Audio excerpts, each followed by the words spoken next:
大家好，我是苏苏姐的小木，今天教大家制作工系列天坛祈年殿香囊。本教程电子图解可在微信小程序搜索“趣之社”进入查看。为了方便钩织与装饰，香囊从下向上分为3层，每层分为大垫、屋檐及装饰，最后加上牌匾、链子和香包。先学习第一层，分为第一层大垫、第一个屋檐和装饰。先在亚克力板上绕圈钩织大垫，用到的针法较多，图纸上都有标注，这里就不一一列举了，请看我演示具体的钩织方法。先钩织第一层大垫第一圈，取出对应线材，注意对照图解，先预留图纸标注长度的一半，可以稍微多预留一点，防止因为手松紧线不够。然后对折合并当做一根线钩织。大家也可以将拿到的线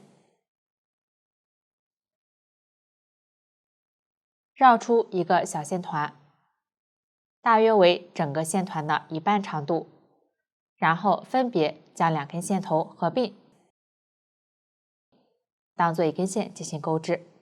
大家按照自己喜欢的方法进行取线，小样用线随机，具体的线材、配色以及钩针的型号，请参考对应产品的详情页及制图解。钩织之前，先取出亚克力板，第一层就是在亚克力板上的洞眼里钩织的。亚克力板两侧有一层保护膜，将保护膜揭掉再钩织，可以用家里的细针辅助。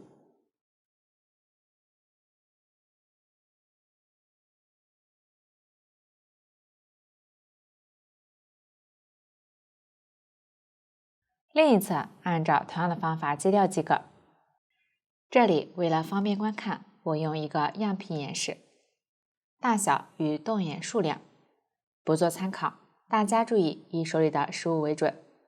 将亚克力板任意一面对着自己，将线放在亚克力板任意一个洞眼后面，预留点线头，接线，将线圈拉至与亚克力板边缘齐平的高度，先钩一针锁针作为短针的起提针，不算一针，接着在每个洞眼里钩5针短针，后方的线头一起收进去，注意拉长线圈与边缘齐平。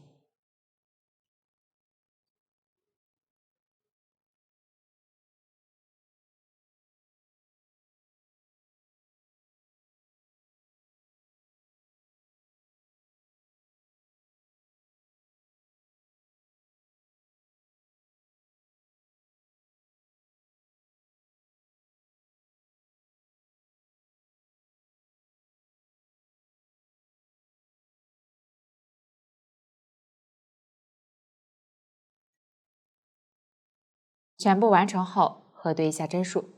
小样这里每个洞眼针数不做参考。最后，在开始的针目上钩一针引拔针，也就是穿入这个辫子。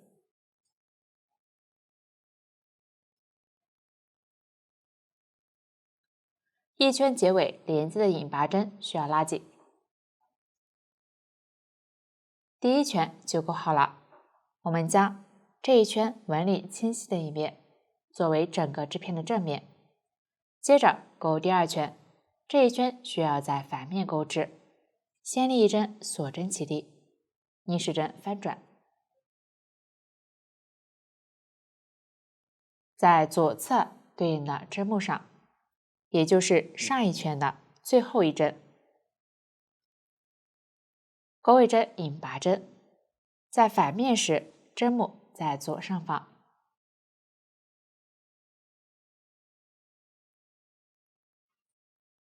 这里引拔针正常钩织，不需要拉紧，这是这一圈的第一针，一个辫子表示一针。继续在左侧针目上钩一针引拔针，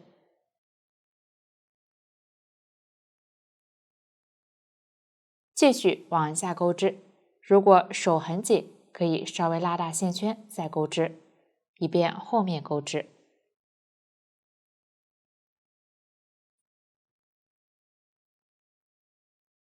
这一圈就是调上一圈的针目，一一对应钩引拔针。按照这样的方法钩完这一圈。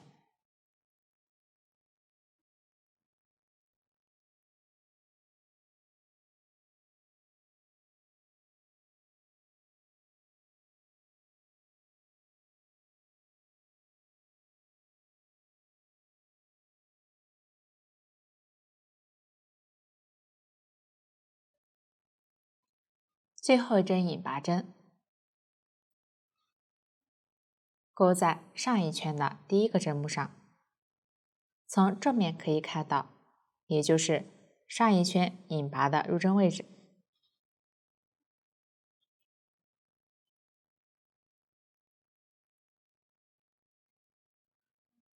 完成后，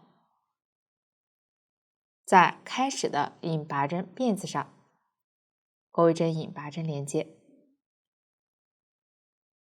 也就是起立针左侧这个大辫子。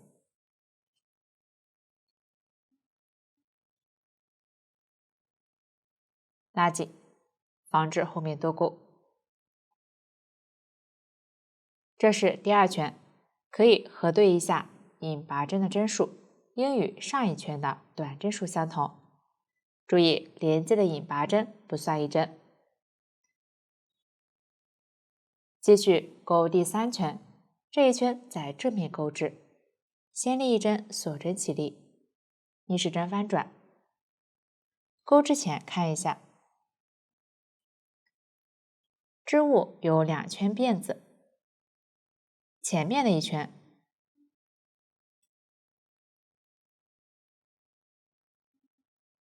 是短针的针目，后面的一圈是引拔针的辫子。这一圈需要调引拔针的辫子钩织，不要钩错。钩针挑起左侧第一个引拔针辫子，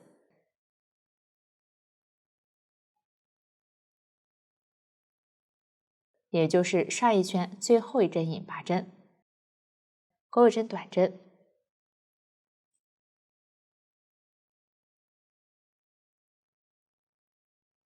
接着继续调左侧引拔针的辫子，钩短针。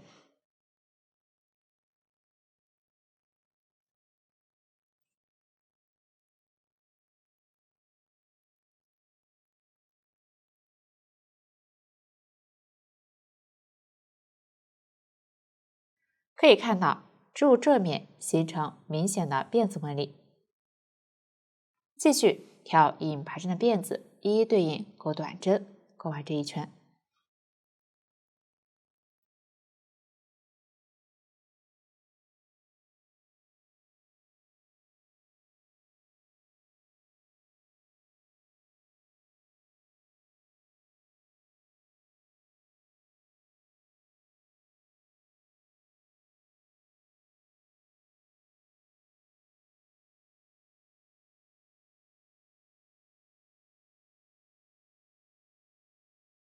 最后一针短针钩在上一圈的引拔入针位置，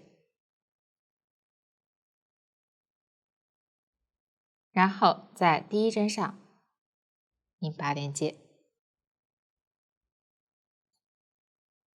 拉紧，这样第三圈就完成了。织物表面形成一圈辫子纹理。接着钩第四圈，先立一针锁针起立，后面绕圈钩织，开始是短针，均要立一针锁针起立，后面就不重复说明了。这一圈往后均是在正面钩织，往左挑针目，一一对应钩短针。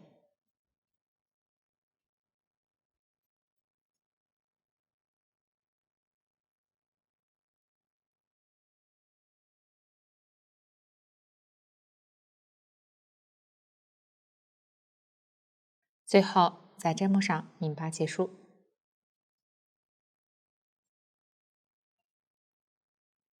第4圈完成。后面第5到6圈按照第4圈的钩法钩织，钩织时注意根据实际情况调整手松紧，保证织物与亚克力板的外圈大小相同，不要过松或过紧，以免影响美观。钩织过程中，如果预留的线不够了，可以预估一下后面的用线，先预留出足够的线。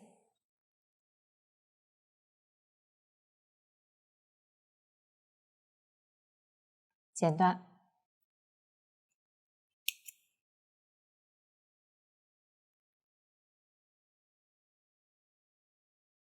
然后将另一根线接线，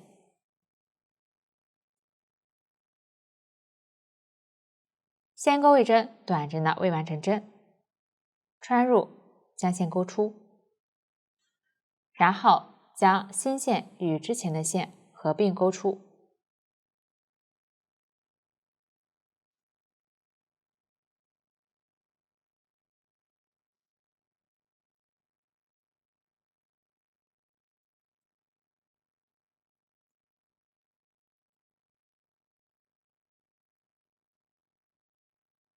调整一下，完成接线，后面继续钩织，并将线头一起收进去。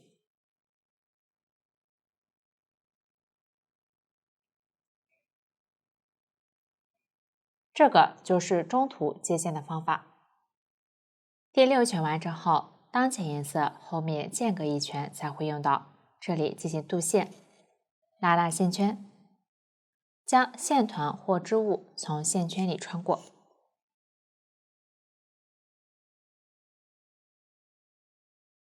拉紧，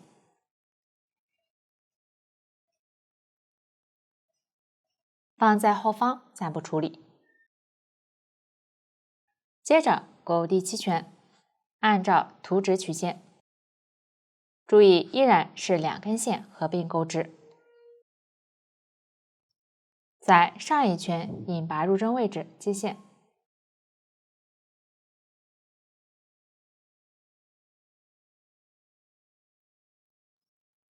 立3针锁针起立，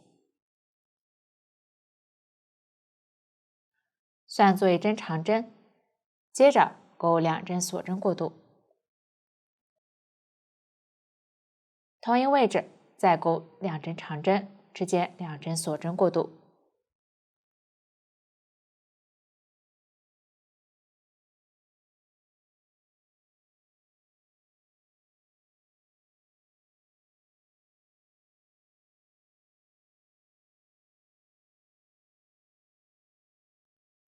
完成后钩1针锁针，我们将以钩织针法当做一组，再钩一组，跳过5针，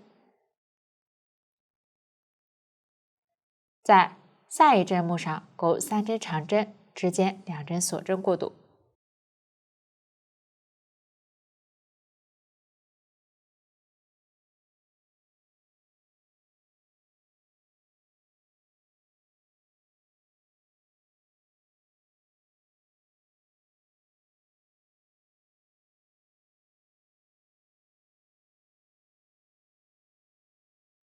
完成后钩1针锁针，第2组完成，后面继续间隔5针钩一组，一直钩完这一圈。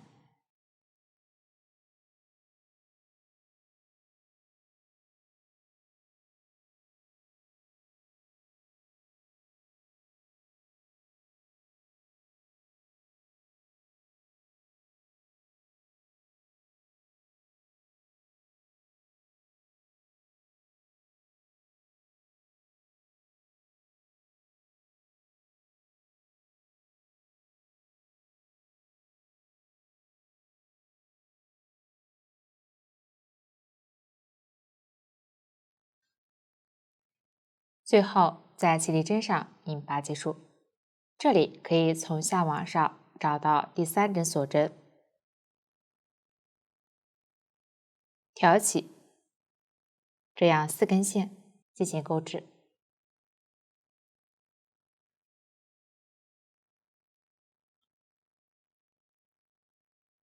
结尾同样进行镀线。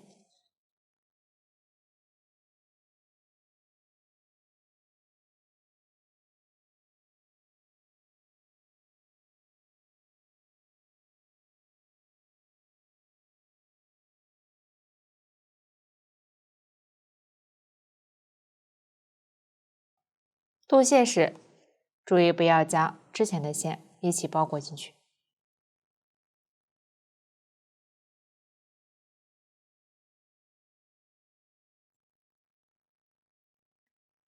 第7圈完成，下面钩第8圈，将第6圈的线挂好，在第6圈倒数第3针接线，也就是空出的这5针的中间一针，将线钩出。注意后方镀线贴合织物。上一圈的线放在后方，暂不处理，然后立3针锁针起立。钩第1针锁针时，将上方的锁针辫子一起包裹进去。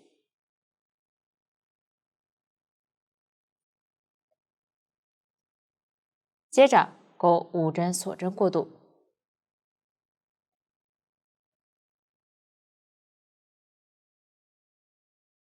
在上一圈1针锁针位置，穿入下方空出的位置最中间这个针目，钩1针长针，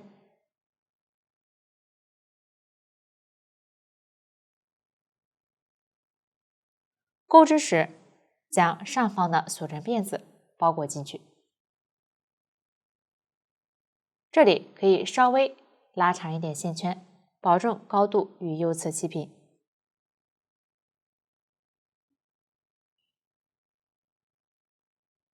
继续钩5针锁针，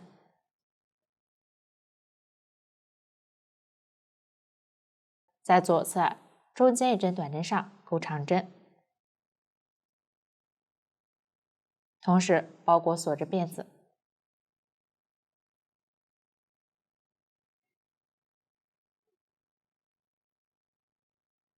按照这样的方法对照图纸钩完这一圈。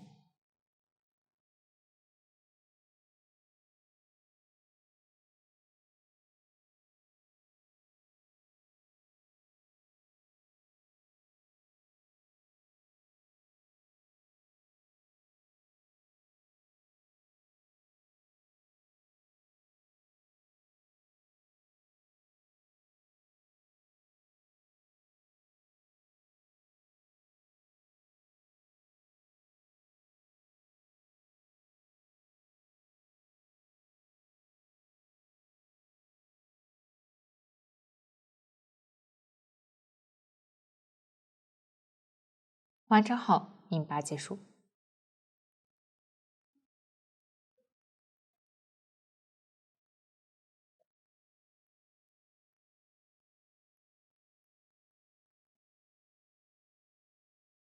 当前颜色后面不再用到断线，钩1针锁针固定，预留5厘米线头剪断，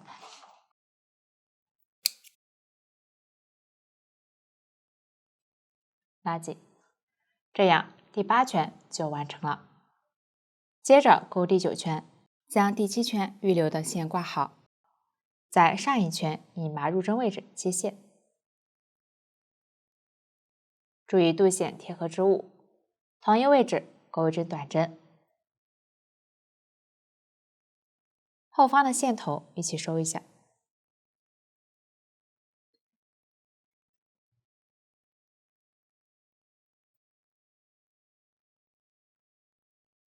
左侧锁针斗眼里钩5针短针，注意中间短针需要同时穿入下方，中间长针针目一起钩织。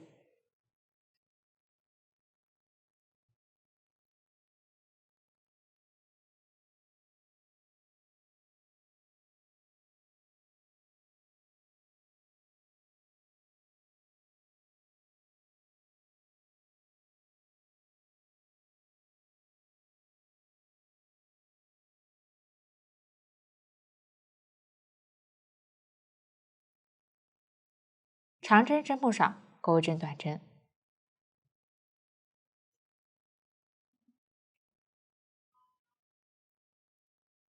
后面就按照这样的方法对应钩短针。注意锁针动眼里中间短针还需要连接下方中间这针长针，往下钩完这一圈。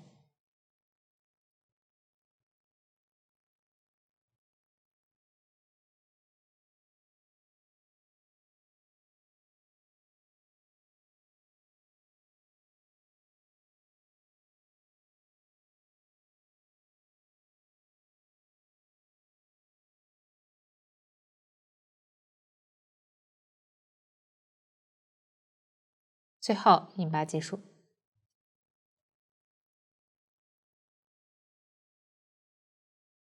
第9圈完成，后面第10圈对应钩短针，最后引拔断线。第11圈取出经线，注意使用一根线钩织，在引拔入针位置接线一一对应绕圈钩短针，一直钩完第12圈，最后断线，大家将其完成。织物形成这样稍微收缩的效果。下面我演示一下第13圈，按照图纸曲线，这一圈需要调后半针钩织。看一下，针目是这样的2根线，靠近自己的一根是前半针，另一根是后半针，这里穿入引拔入针位置，这个后半针接线。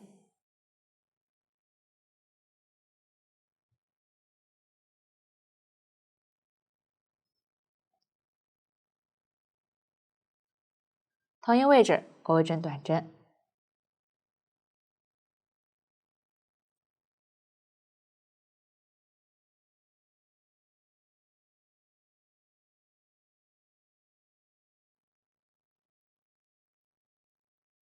后面继续调后半针，钩8针短针。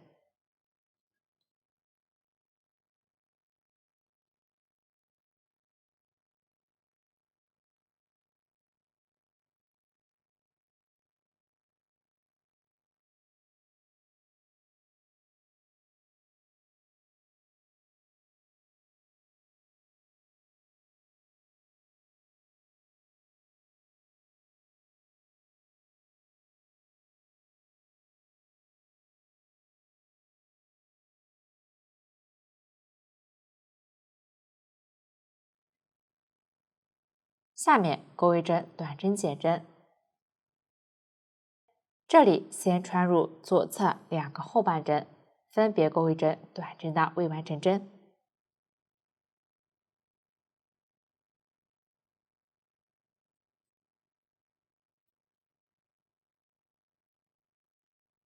最后绕线，一次穿过，短针减针完成，再钩13针短针。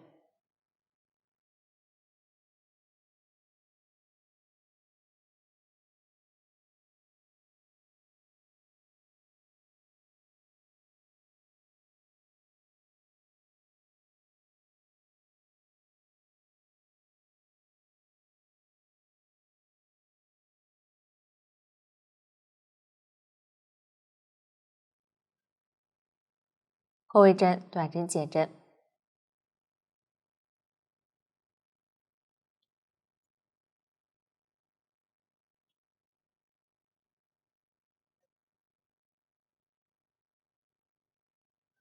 后面按照间隔13针短针，钩一针短针减针的方法钩完这一圈。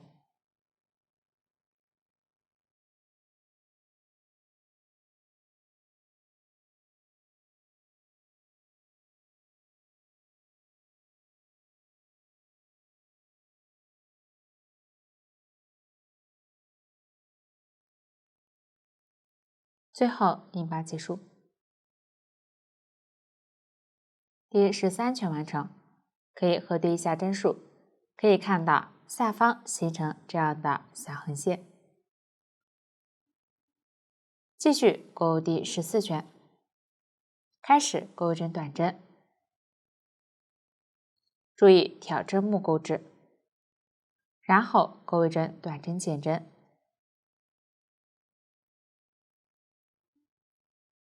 后面继续按照规律对照图纸钩完这一圈。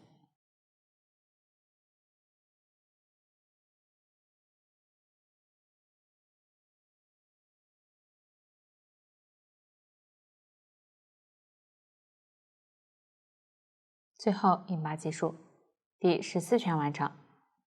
后面第15到18圈继续对照图解绕圈钩织，注意第17圈换线挑后半针钩织，第18圈结尾断线，大家将其完成。大家看，这个就是第一层大垫完成后的小样。下面学习第一个屋檐，分为上层和下层，先钩织下层，然后钩织上层，结尾合并钩边。用到的新针法是长针加针、长针正拉针和短针正拉针，请看我演示具体的钩织方法。先钩屋檐下层第一圈，找到第12圈剩余的针目，也就是下方一圈小横线，找到引拔入针位置这一针。这里线比较细，可能不太好找。从线头位置往下，找到引拔入针位置这一个小横线，从下往上挑起这根线，接线。注意，这里是用一根线钩织。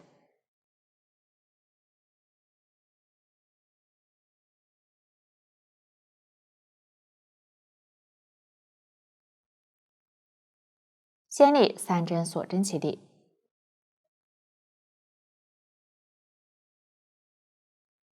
接着往左挑小横线，对应钩3针长针。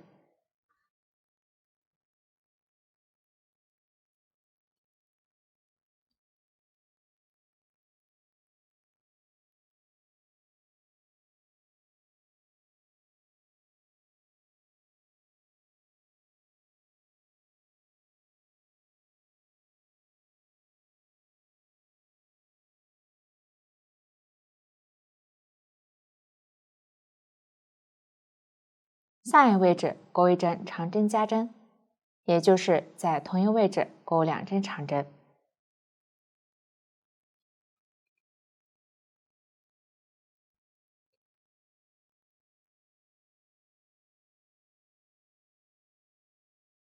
长针加针完成，后面继续对照图纸钩织对应数样的长针后，钩一针长针加针，钩完这一圈。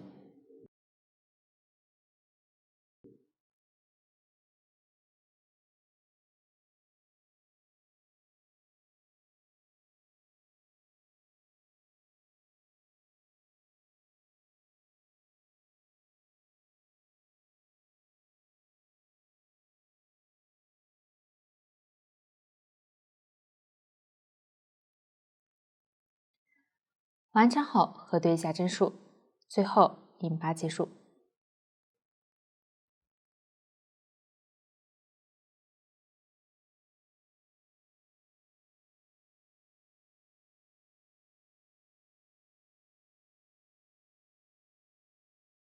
第一圈完成，接着钩第2圈，先立3针锁针起立，对应下方的起立针，左侧挑针目钩一针长针加针，左侧针目有些变形，不要漏掉。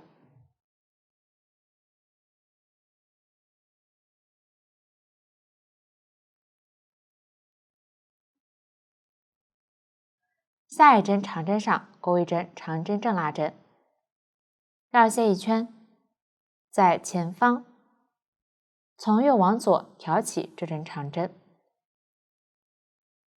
将线钩出，稍微拉长线圈，依次绕线穿过前2个线圈，重复2次。长针正拉针完成。高度与右侧大致齐平，继续挑针目对应钩3针长针。注意，长针正拉针后方对应的针目跳过不勾。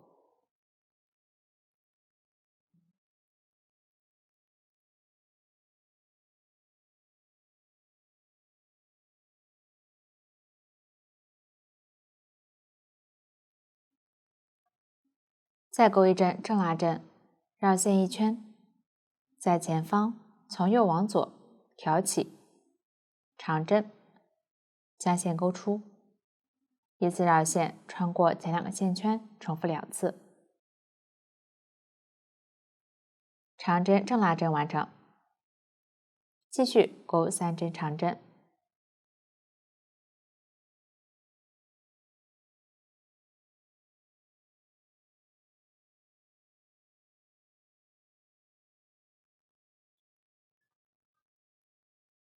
1针长针正拉针。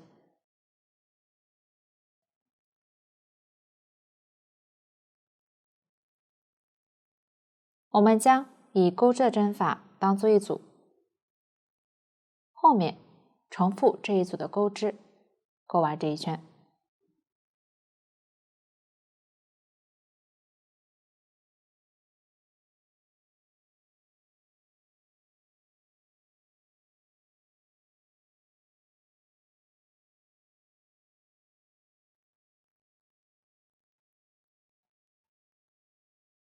最后引拔结束，断线。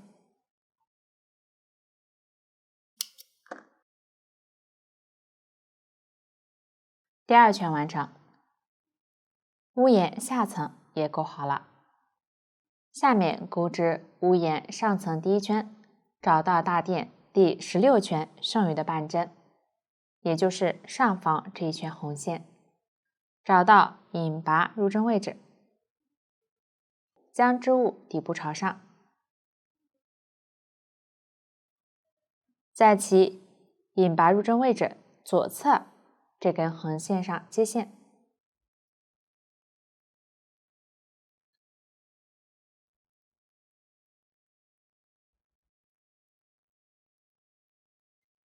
立3针锁针起立，后面挑横线钩织对应的针法。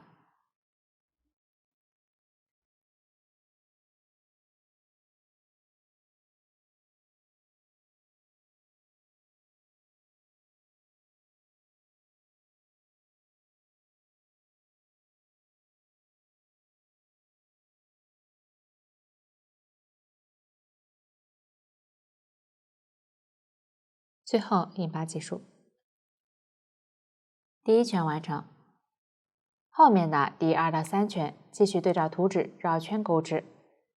第3圈遇到长针正拉针位置，挑起整个正拉针对应钩长针正拉针即可。注意按照规律加针，大家将其完成。下面我演示一下第4圈。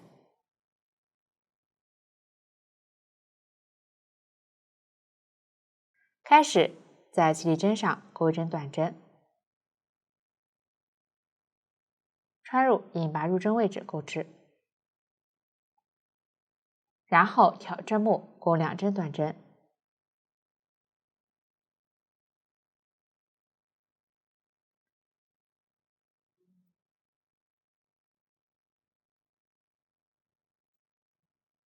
下面长针正拉针上钩一针短针正拉针，在前方从右往左挑起长针正拉针，钩一针短针，短针正拉针完成。后面按照这样的规律，在长针位置对应钩短针，长针正拉针位置对应钩短针正拉针，钩完这一圈。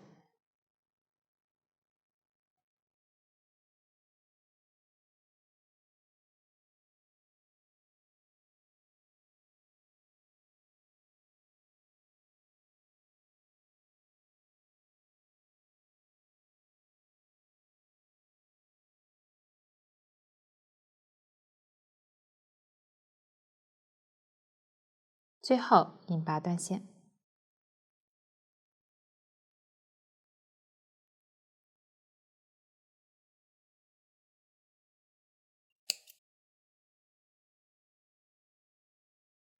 第4圈就勾好了，屋檐上层也勾好了。最后进行勾边，这里需要将上下层合并钩织。取出经线，找到屋檐上下层最后一圈的线头位置。这里上层屋檐正面对着自己，穿入前后对应的针目。这里上层穿入引拔入针位置，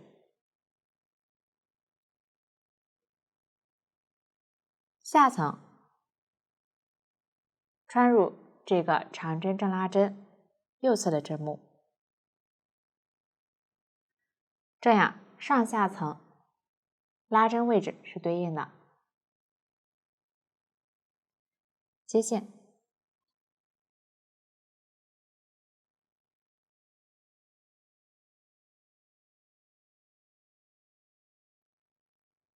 然后取出铁丝，整理顺直，放在线的上方，在同一位置钩一针短针，并将铁丝包裹进去。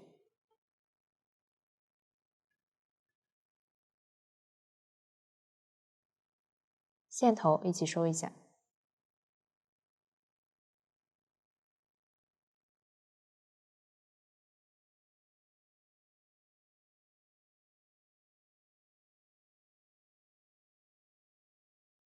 后面继续穿入前后对应的针目，一一对应钩短针，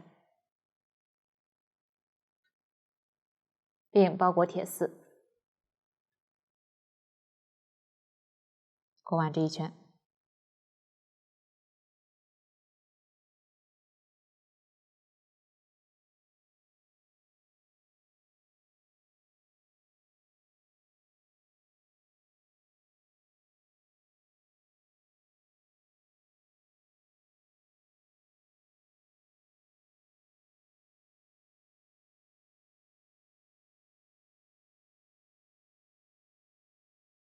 钩到最后还剩一小段距离时，整理一下铁丝，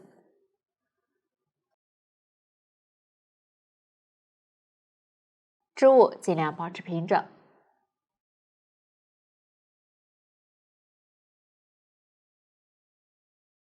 将开始的铁丝一起包裹进去。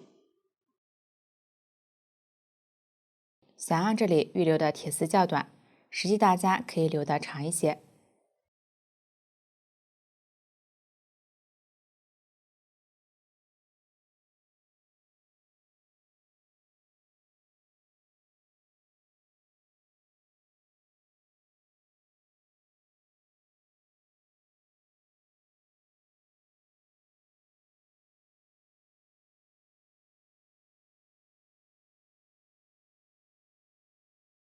全部完成后，引拔结束。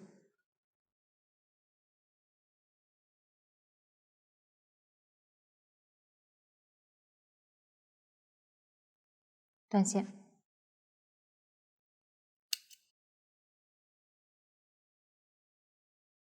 这里我用一个小样演示一下屋檐钩边完成后铁丝的处理方法。织物整理平整之后，铁丝长度确认，两侧均预留5到10厘米左右剪断。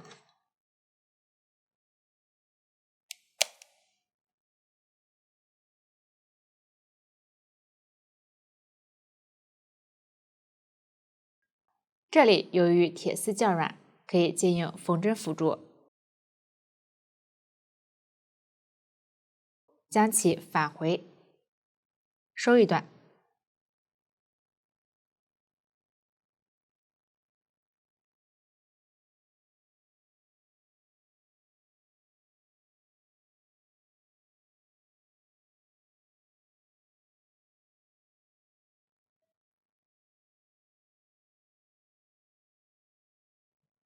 不好拔的时候，建议用钳子辅助。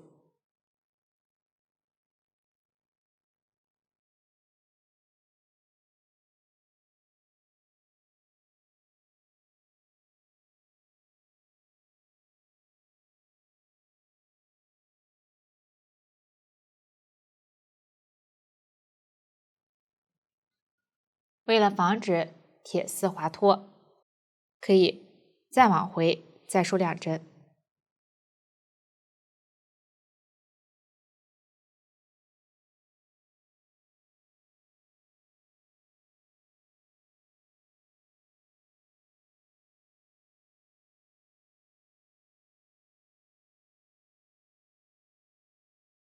铁丝弯直的位置，用钳子压紧。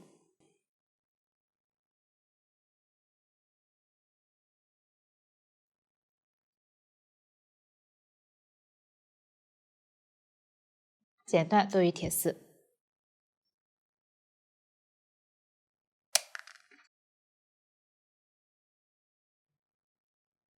这样后面织物皱缩的时候，铁丝不会滑脱。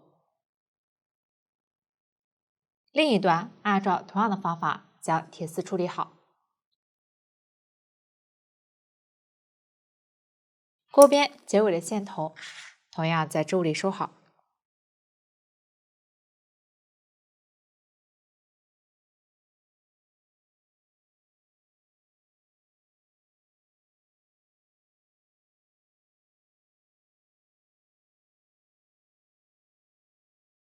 这个就是钩边结尾铁丝和线头处理的方法。这样钩边就完成了，第一个屋檐也做好了。最后制作装饰分为大垫装饰和屋檐装饰，请看我演示具体的制作方法。先制作大垫装饰，取出第一圈对应的线材，1根即可穿入细针。注意针要能穿过珠子。先固定大花片，找到第8圈这样的长针，大花片中心红点位置与长针的入针位置大致对应。这里引拔针位置可以放在后方。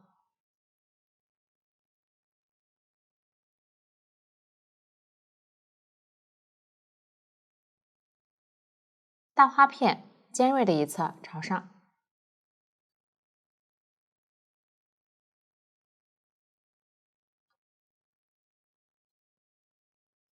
将后面的扣眼与织物缝合固定。先藏线，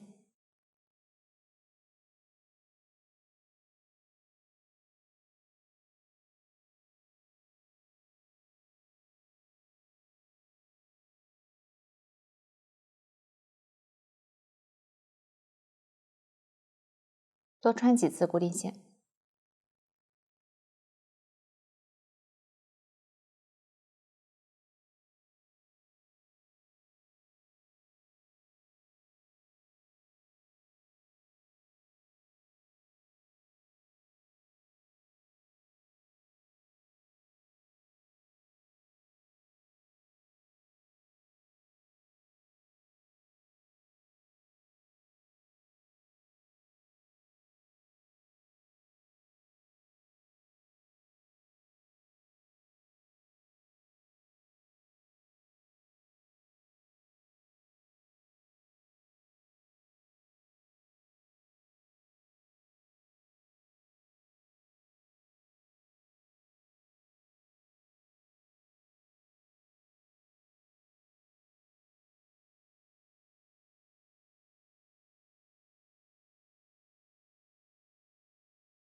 固定时线一定要拉紧。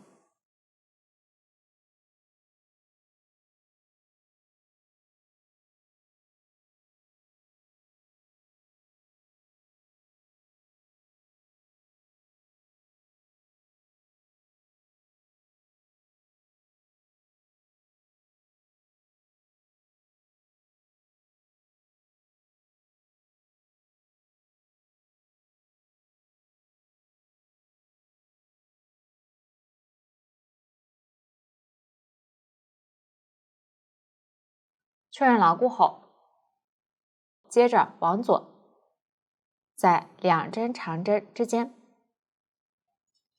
这3针长针的入针位置固定一颗金珠。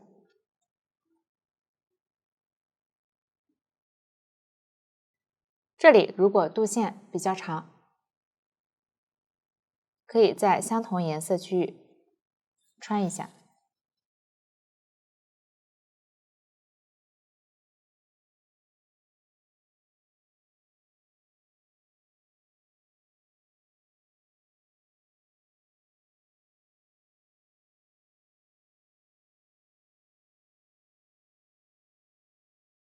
注意，拉紧线的时候，保证整体织物不要皱缩。继续往下，在下一个3针长针的入针位置，固定一个珍珠和一个小花片。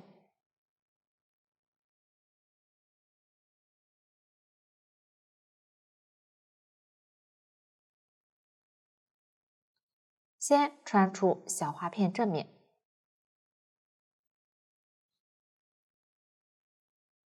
穿过珍珠，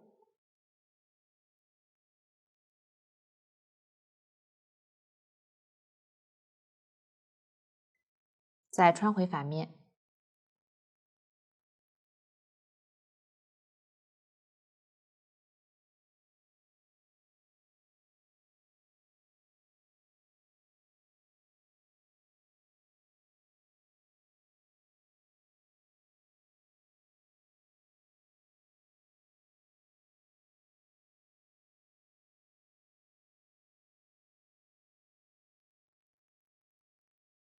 调整美观，调整好小花片的方向，后面所有小花片方向尽量保证统一。下面在这样的入针位置，交替固定一颗金珠和这样的花片。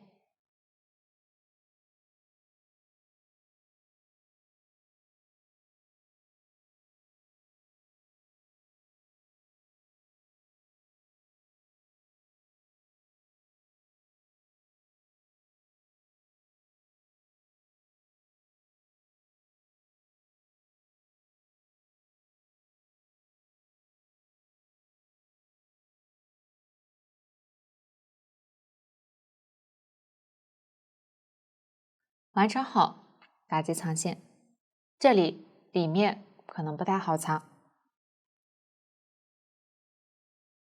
将线在织物上顺着纹理多穿几次。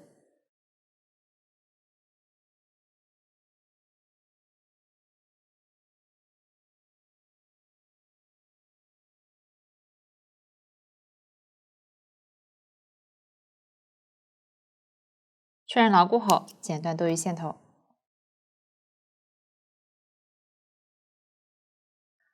这样大垫装饰就完成了。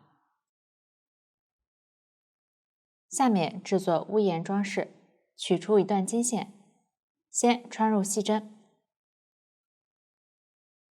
在屋檐钩边里面藏线。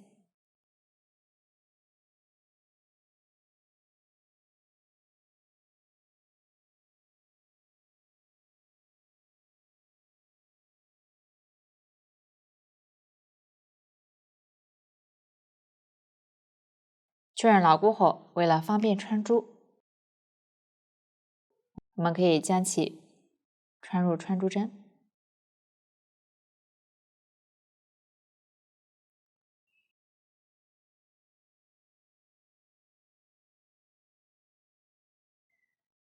从对应的针目位置穿出，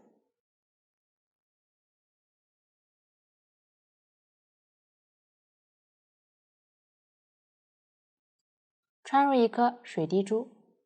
注意不同款式颜色不同，小样以透明的水滴珠为例进行演示。接着间隔3针，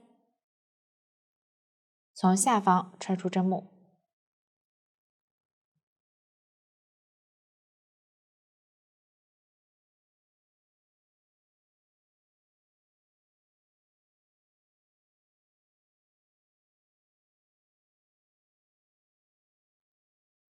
穿入水滴珠，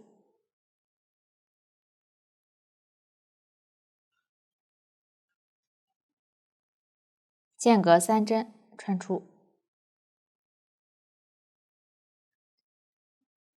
实际大家也可以用较细的针来穿住。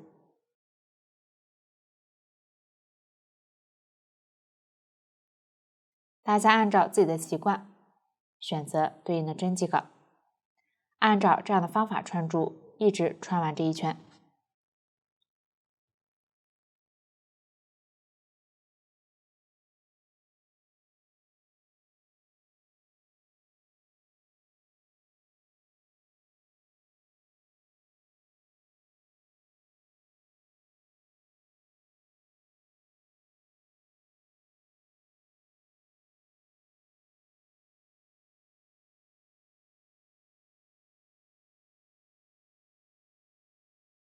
最后从开始的位置穿出，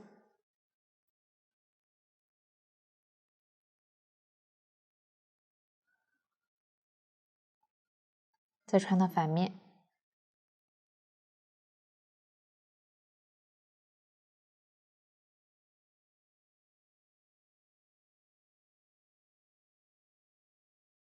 换上缝合针，将线头收一下。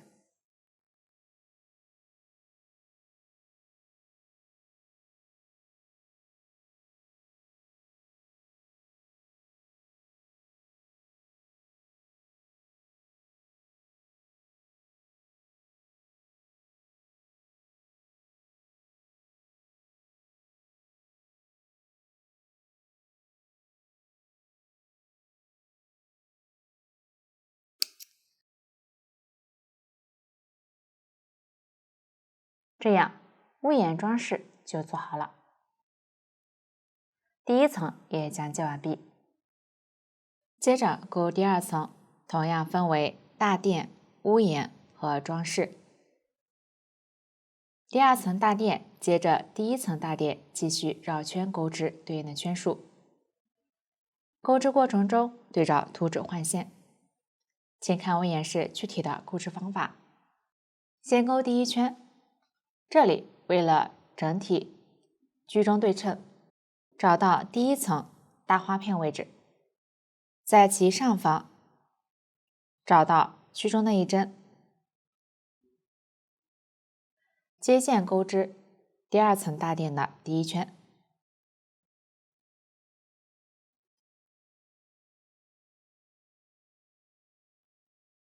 具体钩织方法与前面类似，大家对照图纸将这一圈完成。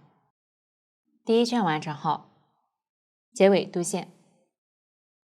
第二圈在线头右侧下方居中这一针短针上接线，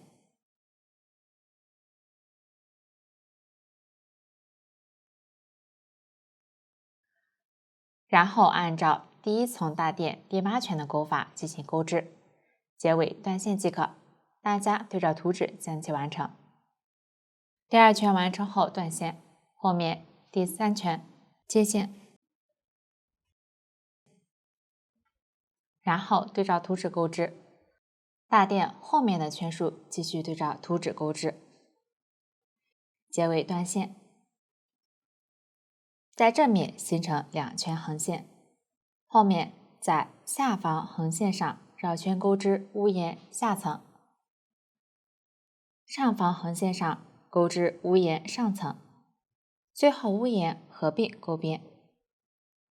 钩织时加入铁丝，钩法与第一个屋檐类似，大家参考之前的演示，对照图纸将其完成。下面我用小样演示一下第2层的装饰。取出第19圈对应的线材，一根线穿入细针，找到第1层装饰的大花片，在其上方第2层大垫上对应的这2针长针上固定2颗黄色圆形贴片，先藏线，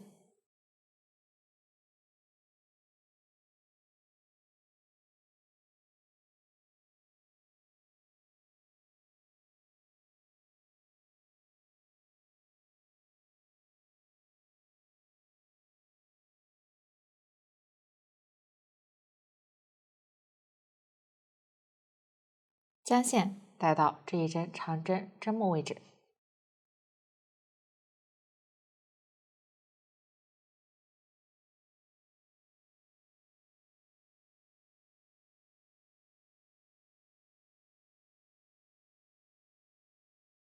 贴片竖向摆放。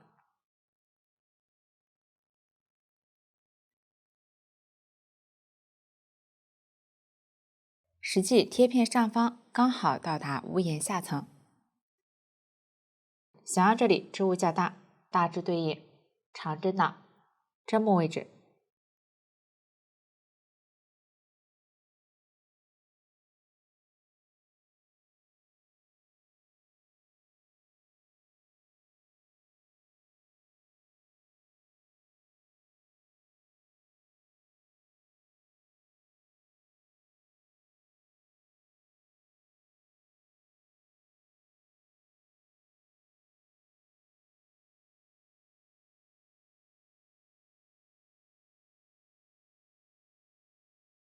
凸线到下一位置。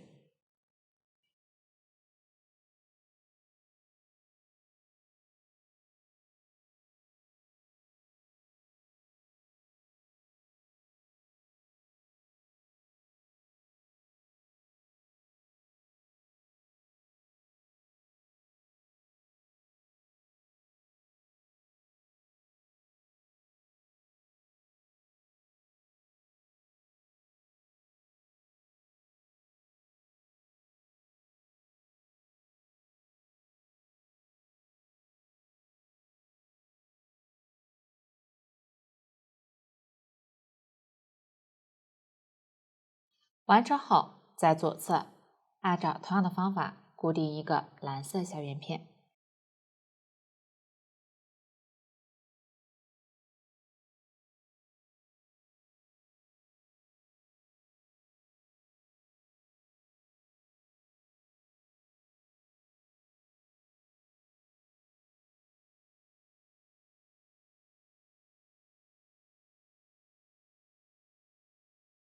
后面交替固定黄色和蓝色圆片，一直缝完这一圈。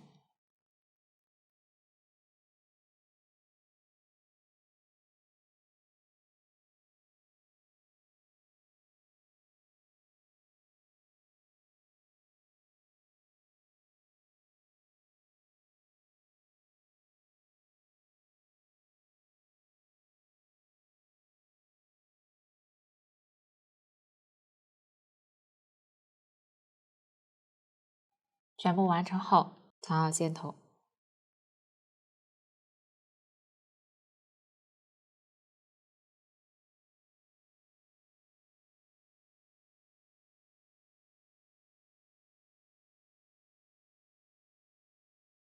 大家注意多藏几针，然后剪断多余线头。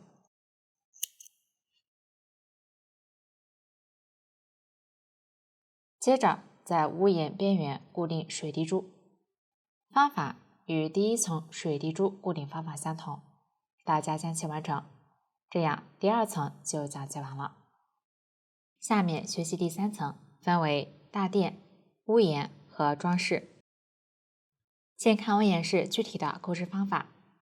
大垫接着第二层大垫继续绕圈钩织，这里为了引拔痕迹放在后方，我们在大花片居中对应的另一侧接线，然后对照图纸钩织，大家将其完成。最后一圈结尾可以引拔断线，也可以为了纹理美观进行收针。我演示一下收针的方法，结尾可以不引拔，直接拉大线圈，预留10厘米线头剪断。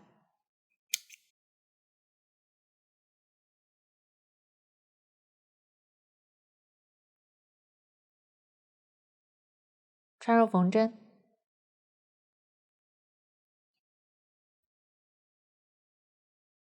从开始针目下方穿过，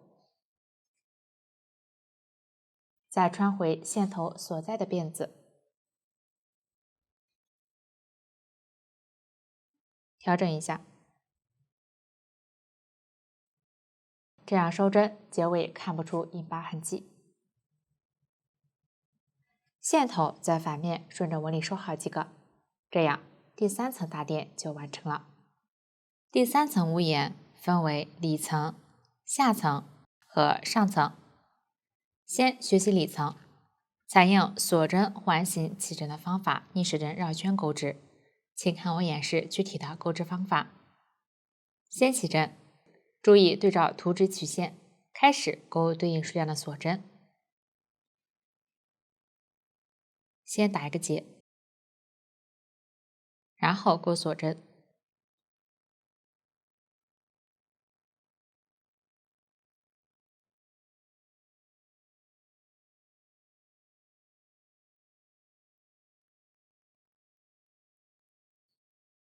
完成后对折，将锁针正面对着自己，尽量不要扭转。穿入第1针锁针外侧半针，引拔，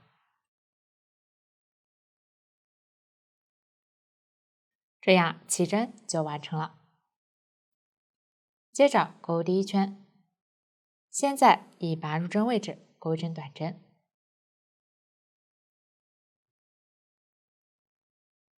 然后调锁针半针钩一针短针，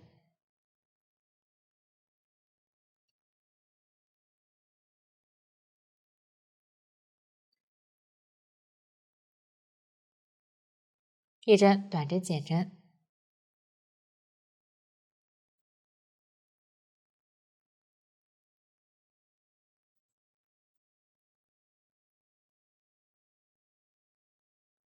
后面继续对照图纸钩织。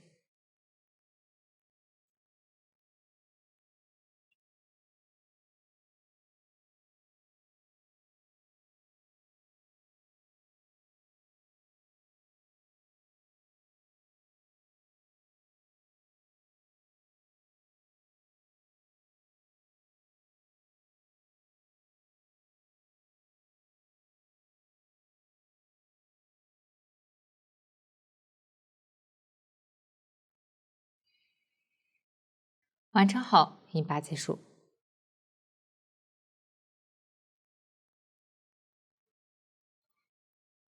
第1圈完成，我们将纹理清晰的一面作为正面，后面继续对照图纸绕圈钩织，大家将其完成。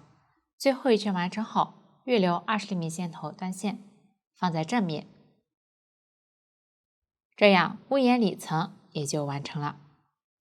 接着钩织屋檐下层，将里层织片反面朝上，在线头左侧这针锁针上，挑起锁针剩余的2根线接线，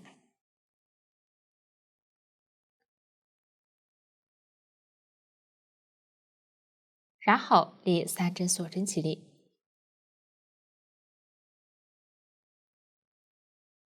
继续穿入锁针处钩织对应的针法。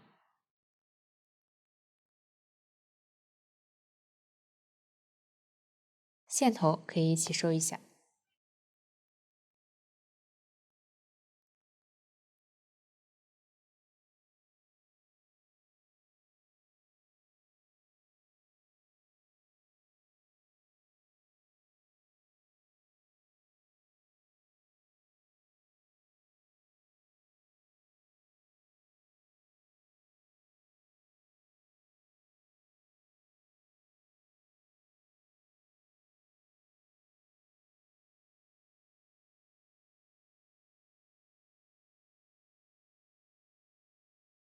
最后引拔结束。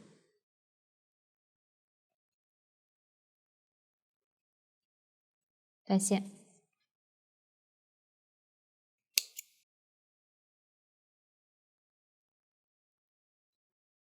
这样屋檐下层就完成了。接着学习屋檐上层，在里层上逆时针绕圈钩织，用到了新针法是长针正拉针加针，请看我演示具体的钩织方法。先钩第一圈，将里层织变正面朝上，从上方穿入最后一圈引拔入针位置，针目的前半针，也就是靠近外侧的这根线，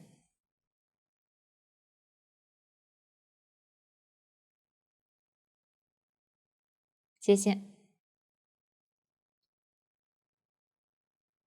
里层的线头放在外侧，暂不处理。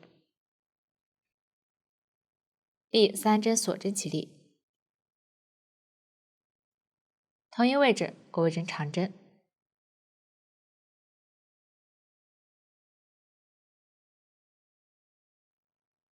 形成一针特殊的长针加针。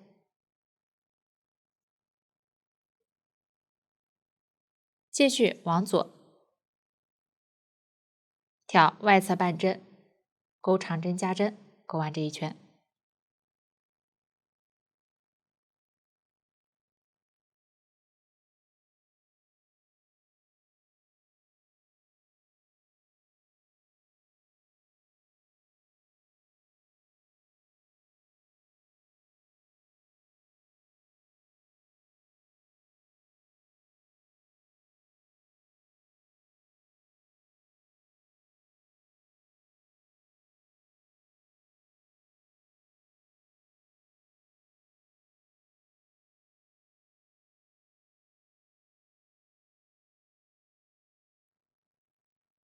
最后引拔结束。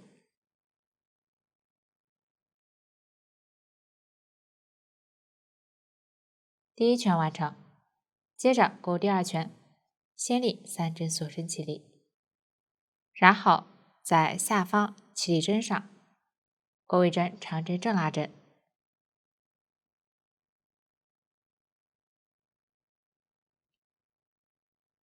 左侧长针上钩一针长针正拉针，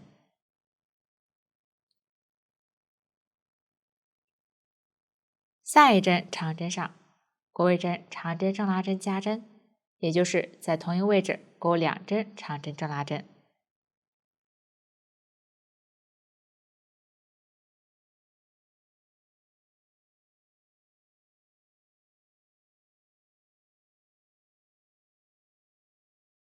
长针正拉针加针完成，后面按照一针长针正拉针、一针长针正拉针加针的规律钩完这一圈。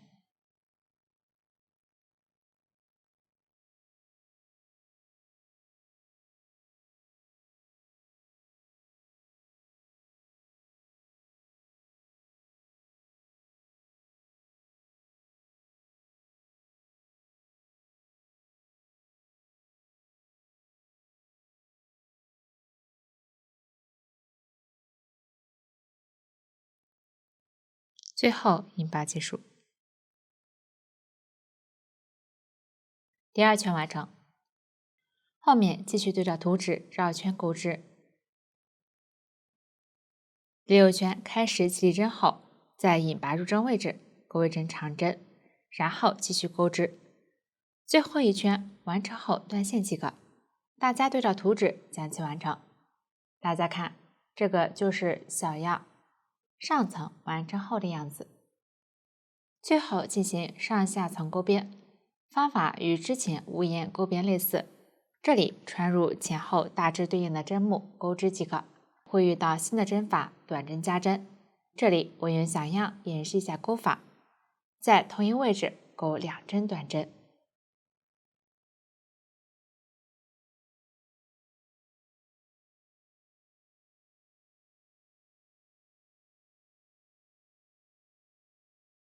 短针加针完成，后面继续完成钩边，大家将其完成，这样第3层屋檐就讲解完了。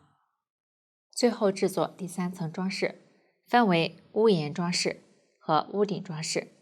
屋檐装饰与前2层的屋檐装饰相同，只是入针位置之间间隔4针，一共穿15颗珠子。最后几颗珠子需要调整一下间隔，保证珠子均匀分布。具体穿珠的数量，大家也可以根据喜好及珠子的余量来调整，大家参考之前的演示将其完成。下面我用小样演示一下屋顶装饰。先将之前预留的里层线头穿入缝针，再取出珍珠吊坠，将其固定在顶部。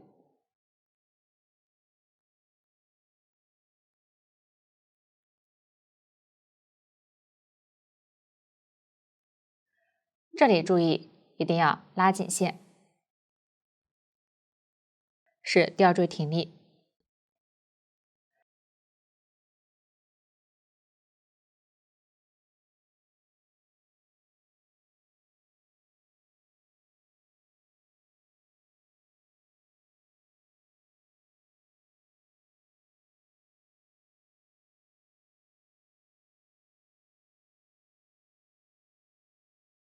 固定牢固后，在里面拉几层线。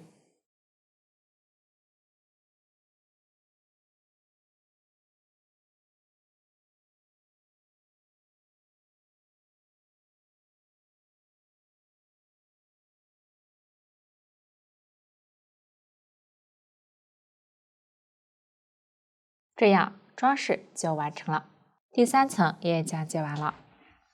最后制作牌匾，牌匾采用锁针线的方法往返钩织，然后绕圈钩织，完成后缝合配饰，并固定到第3层。用到的新针法是短针1针放3针，请看我演示具体的钩织方法。先钩织牌匾，开始锁针起3针。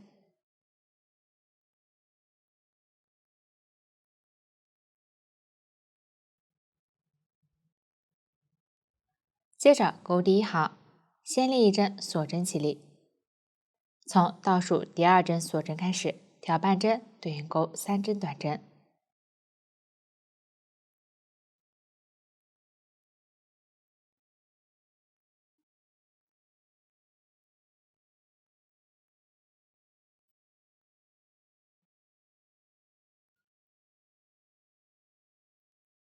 完成后，钩第2行，先立1针锁针起立，逆时针翻转织片，调针目对应钩短针，注意反面时针目在左上方。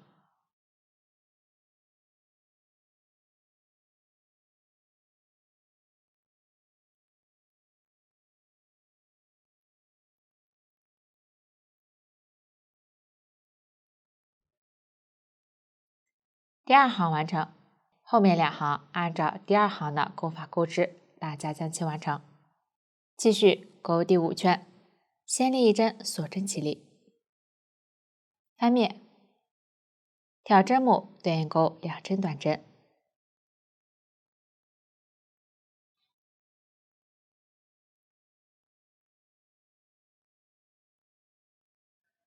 最后1针上钩1针短针1针放3针，也就是在同一位置钩3针短针。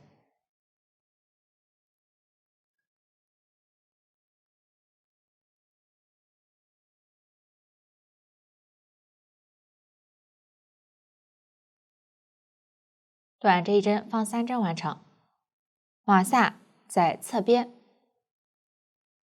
这样的缝隙处对应钩3针短针，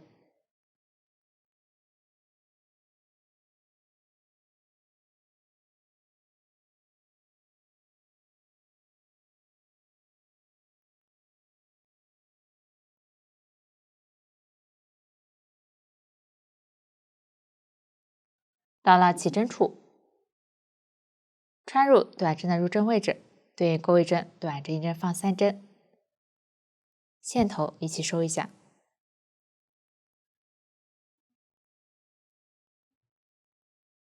1针短针，1针短针1针放3针，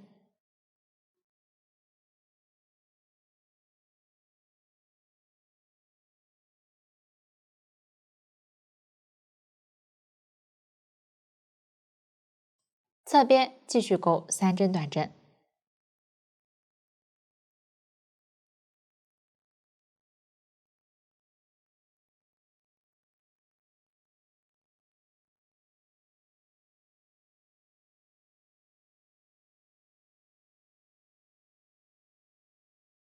然后再开始短针的入针位置，钩尾针、短针加针，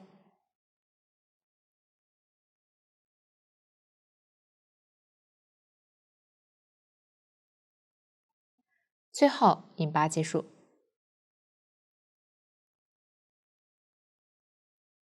断线，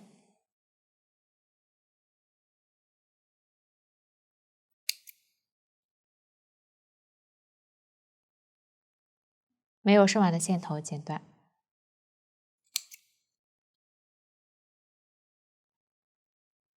第5圈完成，最后钩第6圈，在上一圈引拔入针位置接线，立一针锁针起立，在下方短针上钩一针短针正拉针，这里可以从针目位置穿入，左侧针目穿出，进行钩织。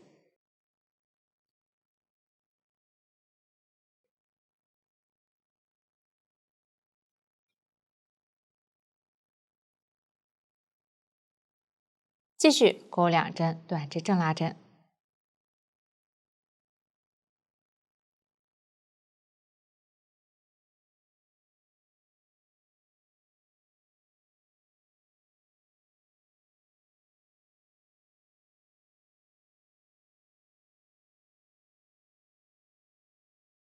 下一针目上钩短针1针放3针，也就是上一圈短针1针放3针的中间一个针目上进行钩织。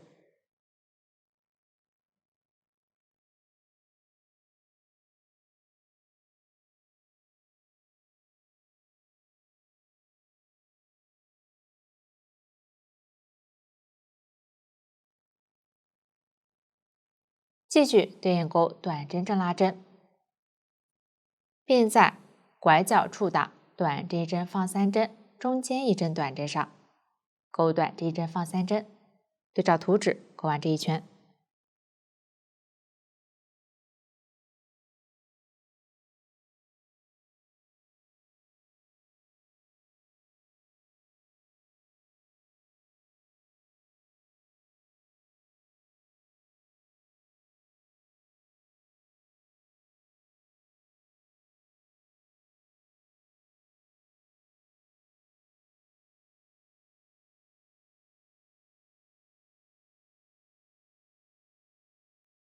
最后引拔结束。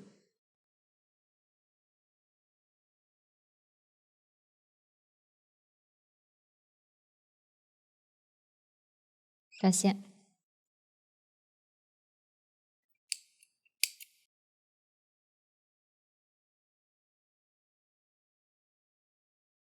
我们将能看到最后一圈辫子纹理的这一面作为正面，将所有线头全部在反面藏好，这样排扁就钩好了。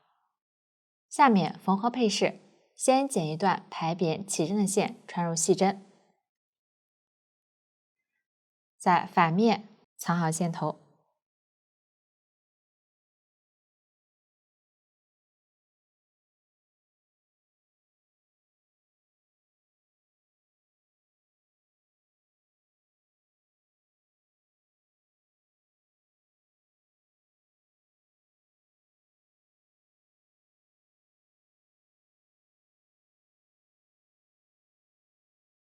接着取出一个磁铁，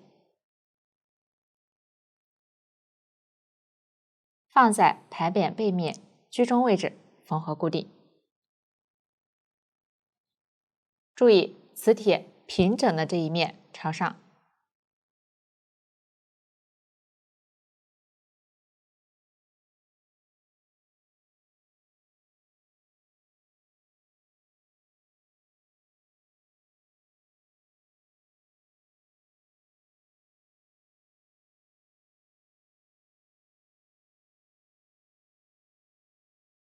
正面的缝合痕迹尽量不要太明显。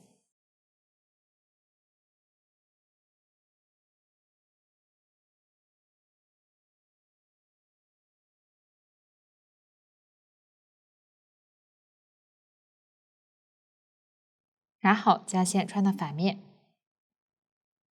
接着取出塑形贴片，竖向缝合到牌匾正面居中位置。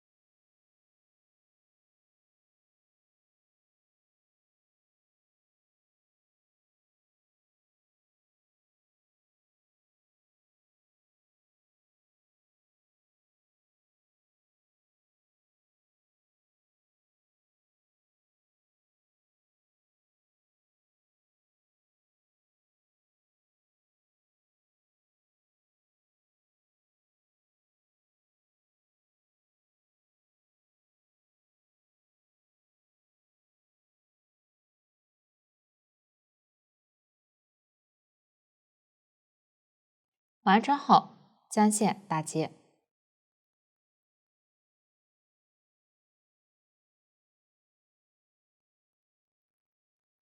过渡到牌匾短边位置，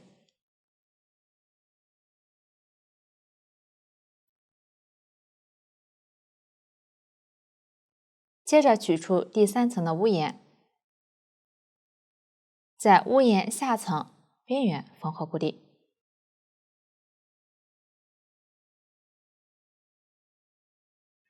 这里可以尽量避开起立针位置。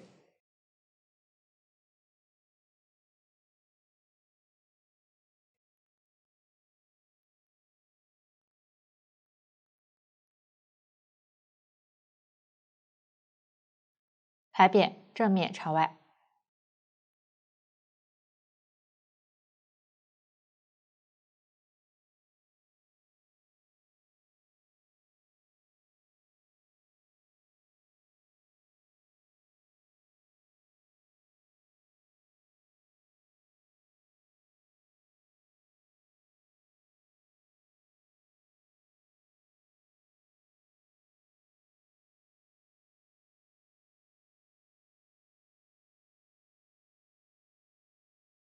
完成后将线头打结收好，然后取一段第3层大垫的线穿入缝针，在第3层大垫与下方大花片居中对应的位置缝合一个磁铁。注意磁铁较平的一面与织物对应。大家也可以用牌匾后面的磁铁试一下是否对应。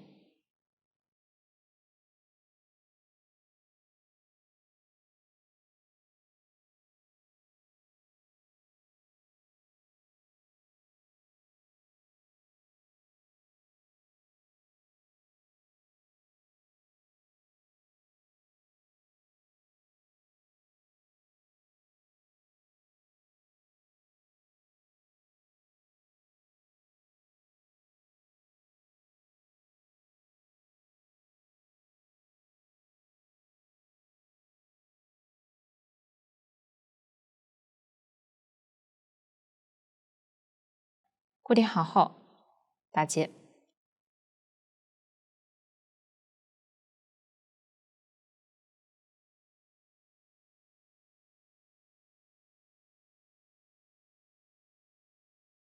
线头在织物里藏好即可，然后将磁铁对应好。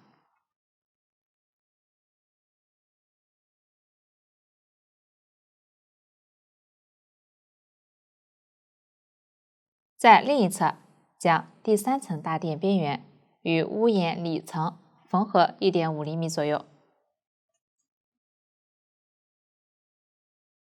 注意缝合位置要与牌匾位置对齐，大垫与屋檐里层也要对应，不要有偏斜。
确认好位置后，将两端的线头分别打结藏好，这样配饰缝合就讲解完了。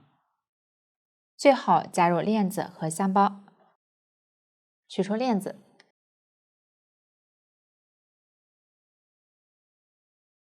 龙虾扣先扣在链条的另一端，注意链子尽量不要扭转，然后扣到顶部吊坠的后方。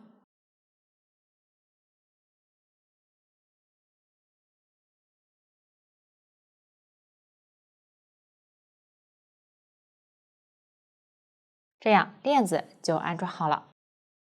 最后，如果要加入香包，将香料取出，分出一部分放入纸袋。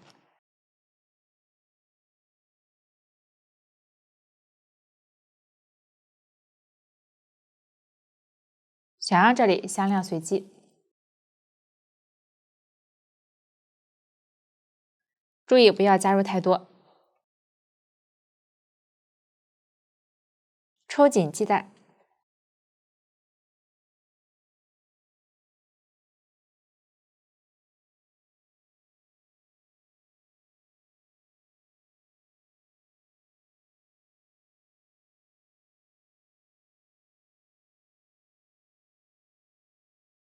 塞入香囊即可。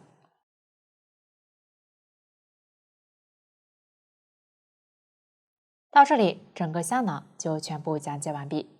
如果大家在购置过程中还有不清楚的地方，可以与我们的客服联系。速速解答，一针一线，享受生活乐趣。感谢大家的观看，我们下期再见。